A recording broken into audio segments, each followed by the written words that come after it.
13 വർഷങ്ങൾക്ക് ശേഷം Russian president Vladimir Putin റഷ്യയുടെ ഭാഗമായിട്ടുള്ള അതായത് റഷ്യയ്ക്കുള്ളിലുള്ള റിപ്പബ്ലിക് ആയിട്ടുള്ള ചെച്നിയ സന്ദർശിച്ചിരിക്കുകയാണ്. റഷ്യയ്ക്കുള്ളിൽ തന്നെ ചില സ്വയംഭരണ അധികാരങ്ങളൊക്കെ ഉള്ള ഏകദേശം 17,300 കിലോമീറ്റർ സ്ക്വയർ വിസ്തൃതിയുള്ള ഏതാണ്ട് 15 ലക്ഷത്തിലധികം ആളുകൾ താമസിക്കുന്ന ഒരു പ്രദേശമാണ് ചെച്നിയ. റഷ്യൻ ഫെഡറേഷന്റെ കീഴിലാണ് ഈ ഒരു പ്രദേശം വരുന്നത്. പുടിൻ ഇവിടെ സന്ദർശിക്കുകയും റംസാൻ കാദിറോവ് എന്ന് പറയുന്ന ഈ ഒരു പ്രദേശത്തിന്റെ പരമോന്നത നേതാവ്, അദ്ദേഹം പുടിന്റെ ഏറ്റവും അടുത്ത ആളാണ്. പുടിന്റെ കാവൽ ഭടൻ എന്നാണ് അദ്ദേഹത്തെ തന്നെ വിശേഷിപ്പിക്കുന്നത്. ആ റംസാൻ കാദിറോവിനോടൊപ്പം അദ്ദേഹം ഈ ചെച്നിയയിലുള്ള മിലിറ്ററി പരിശീലന കേന്ദ്രമൊക്കെ സന്ദർശിക്കുകയും അവിടെയുള്ള പട്ടാളക്കാരുമായിട്ട് സംസാരിക്കുകയും ആയുധങ്ങൾ പരിശോധിക്കുകയും ഒക്കെ ചെയ്യുന്ന ദൃശ്യങ്ങൾ പുറത്തു വന്നിട്ടുണ്ട്. എന്തുകൊണ്ടായിരിക്കാം പെട്ടെന്ന് റഷ്യൻ പ്രസിഡന്റ് പുടിൻ 13 വർഷത്തിന് ശേഷം ചെച്നിയയിലേക്ക് എത്തുന്നത്? റഷ്യ വലിയൊരു രാജ്യമാണ്. അപ്പം അതുകൊണ്ട് തന്നെ ആ വലിയ രാജ്യത്ത് ഈ ഒരു ചെറിയ പ്രദേശത്തിന് വലിയ പ്രാധാന്യമുണ്ട്. ചെച്നിയ ഒരു മുസ്ലിം ഭൂരിപക്ഷ പ്രദേശമാണ്. വ്ളാഡിമിർ പുടിന് ആവശ്യമുള്ളപ്പോഴൊക്കെ തന്നെ യുദ്ധത്തിനായിട്ട് എന്തിനും തയ്യാറായി ഇറങ്ങുന്ന പട്ടാളക്കാരെ അവിടെ നമ്മുടെ റംസാൻ കാദിറോവ് ഉണ്ടാക്കിയെടുത്തിട്ടുണ്ട്, അല്ലെങ്കിൽ പരിശീലിപ്പിച്ചെടുത്തിട്ടുണ്ട്. ഇപ്പോ അവര് ഈ യുദ്ധത്തിൽ പങ്കാളികളുമാണ്. ഉക്രൈൻ യുദ്ധം തുടങ്ങിയത് മുതൽ 47,000 ട്രൂപ്പുകളെയും 19,000 വോളണ്ടിയർമാരെയും തങ്ങൾ അയച്ചുവെന്ന് കാദിറോവ് വ്ളാഡിമിർ പുടിനോട് പറയുന്ന ദൃശ്യങ്ങളൊക്കെ ഇപ്പോൾ പുറത്തു വന്നിട്ടുണ്ട്. ഈ പുടിന്റെ ഒരു ഫൂട്ട് സോൾജിയർ ആണ് താനെന്ന് സ്വയം കാദിറോവ് പറയാറുണ്ട്. അത്രയേറെ പുടിന്റെ വിശ്വസ്തനാണ് ഇദ്ദേഹം. അപ്പോൾ ഇപ്പോഴത്തെ റഷ്യയുടെ നീക്കത്തിന് പിന്നിൽ മറ്റ് ചില കാരണങ്ങളുണ്ട്. അതായത് ഈ ഒരു യുദ്ധം തുടങ്ങിയതിനു ശേഷം ആദ്യമായിട്ട് റഷ്യയുടെ ഒരു പ്രദേശത്തിലേക്ക് ഉക്രൈൻ അതിക്രമിച്ച് കടന്നിരിക്കുകയാണ്. കൂർക്സ് എന്ന് വിളിക്കുന്ന പ്രദേശം, ഈ കാണുന്ന മേഖലയിലേക്കാണ് ഉക്രൈൻ സൈന്യം ഒരു മുന്നേറ്റം നടത്തിയത്. ഏതാണ്ട് 1000 കിലോമീറ്റർ സ്ക്വയർ അവരുടെ കയ്യിലുണ്ടെന്നാണ് ഉക്രൈൻ അവകാശപ്പെടുന്നത്. എന്നാൽ റഷ്യ ഇത് നിഷേധിച്ചിരിക്കുകയാണ്.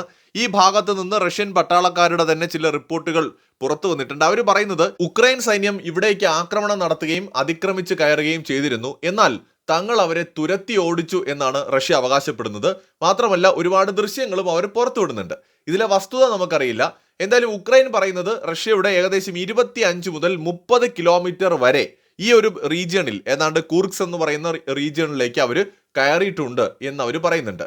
മാത്രമല്ല മോസ്കോ ലക്ഷ്യമിട്ടുകൊണ്ട് ഇവർ കൂടുതൽ വ്യോമ ആക്രമണങ്ങൾ, അതായത് ഡ്രോണുകൾ ഉപയോഗിച്ചുകൊണ്ടുള്ള ആക്രമണങ്ങൾ നടത്തിയെന്നും അത് ഫലപ്രദമായിട്ട് പ്രതിരോധിക്കാൻ റഷ്യക്ക് സാധിച്ചുവെന്നും റഷ്യ ഒഫീഷ്യലി സമ്മതിച്ചിട്ടുണ്ട്. അപ്പോൾ റഷ്യയിലേക്ക് കടന്നു കയറാനും റഷ്യയുടെ മെയിൻ ലാൻഡിനെ ലക്ഷ്യമിട്ടുകൊണ്ട് ആക്രമണം നടത്താനും ഇപ്പോൾ ഒരു നീക്കം ഉക്രൈന്റെ ഭാഗത്തു നിന്നുണ്ടായി.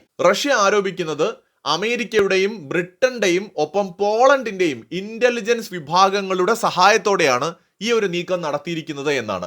മാത്രമല്ല ഇതിനെ വളരെ ഗൗരവമായിട്ടാണ് റഷ്യ കാണുന്നത്. മാരകമായ ആക്രമണം ഉക്രൈന്റെ മറ്റു ഭാഗങ്ങളിൽ റഷ്യ ഇതോടെ നടത്താനും ആരംഭിച്ചു. ഈ യുദ്ധത്തിന്റെ നാൾവഴികളിലേക്ക് നമ്മൾ പോകുമ്പോൾ 2019 തന്നെ ഉക്രൈന്റെ 7.3% പ്രദേശങ്ങൾ റഷ്യയുടെ കൈകളിലാണ് ഉണ്ടായിരുന്നത്. 2022 ഫെബ്രുവരിയിൽ 20% അത് വർദ്ധിക്കുകയും 2022 മാർച്ചിൽ 27% അത് വർദ്ധിക്കുകയും ചെയ്തു. അതായത് ഏകദേശം 1,63,000 കിലോമീറ്റർ സ്ക്വയർ ഭൂപ്രദേശം, ഉക്രൈന്റെ പ്രദേശം റഷ്യൻ അധീനതയിലായിരുന്നു. ആകെ ഉക്രൈന്റെ വലുപ്പത്തിന്റെ ഏതാണ്ട് 27%.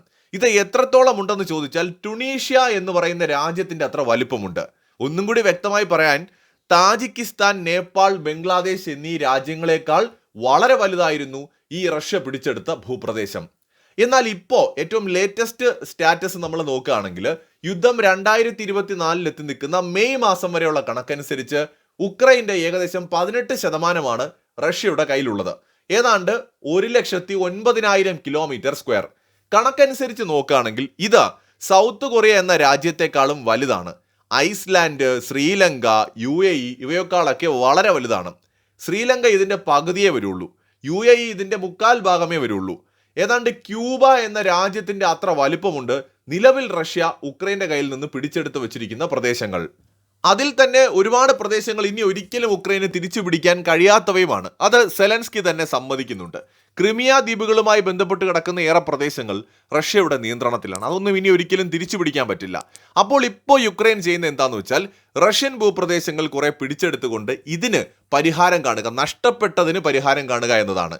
ഇത് മനസ്സിലാക്കിയാണ് വ്ളാഡിമിർ പുടിൻ യുദ്ധം അടുത്ത ലെവലിലേക്ക് കൊണ്ടുപോകാൻ തീരുമാനിച്ചിരിക്കുന്നത്. അതിന്റെ ഭാഗമായി തങ്ങളുടെ എല്ലാ ശക്തി കേന്ദ്രങ്ങളെയും ഒന്നിച്ചു നിർത്താനും സൈനികരെ കൂടുതലായിട്ട് ആവശ്യമെന്ന് വന്നാൽ ഉപയോഗിക്കുന്നതിൻ്റെ ഒക്കെ ഭാഗമായിട്ടും ഒപ്പം യുദ്ധതന്ത്രങ്ങൾ മെനയുന്നതിനുമായിരിക്കും അദ്ദേഹം ചെച്നിയയിലേക്ക് പോയിട്ടുണ്ടാവുക. ചെച്നിയ അദ്ദേഹത്തിന് ഏറ്റവും കൂടുതൽ സപ്പോർട്ട് കൊടുക്കുന്ന ഒരു റീജിയനാണ്. അപ്പോൾ അതുകൊണ്ട് തന്നെ അവിടെ അദ്ദേഹത്തിൻ്റെ ആ ഒരു സപ്പോർട്ട് ഉറപ്പിച്ച് നിർത്തേണ്ടതുണ്ട്. ആഭ്യന്തര പ്രശ്നങ്ങൾ ഉണ്ടാവാതെ നോക്കേണ്ടതുണ്ട്. ചെച്നിയയ്ക്ക് ജോർജിയയുമായിട്ട് അതിർത്തിയുണ്ട്. യൂറോപ്യൻ രാജ്യമായിട്ടുള്ള ജോർജിയയുമായിട്ടുള്ള അതിർത്തി ഉള്ളത് കൊണ്ട് തന്നെ സ്വാഭാവികമായിട്ട് ഈ പ്രദേശത്തെയും കൂടുതൽ സംരക്ഷിക്കേണ്ടതായിട്ടുണ്ട്. ചുരുക്കി പറഞ്ഞാൽ വ്ളാഡിമിർ പുടിൻ വലിയ പദ്ധതികൾ ആസൂത്രണം ചെയ്യുന്നുണ്ട്. ഉക്രൈൻ്റെ ആക്രമണം റഷ്യൻ അതിർത്തിയിലേക്ക് പരിധി വിട്ടുണ്ടായാൽ ഒരുപക്ഷെ ആണവായുധം ഉപയോഗിക്കാൻ പോലും റഷ്യ മടിക്കില്ല. ഇതിനിടയിൽ റഷ്യയുടെ മുൻ പ്രസിഡന്റിന്റെ ഒരു സ്റ്റേറ്റ്മെന്റ് കൂടി വന്നിട്ടുണ്ട്.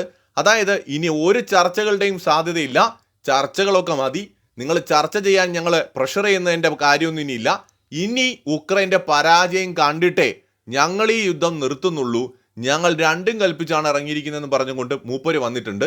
അപ്പോൾ റഷ്യ എന്തായാലും വിട്ടുകൊടുക്കാൻ ഒരു പ്ലാനുമില്ല. റഷ്യ ഇനി കുറെ കൂടി അഗ്രസീവായിട്ടുള്ള ആക്രമണങ്ങളായിരിക്കും നടത്തുക എന്നാണ് വ്യക്തമാവുന്നത്.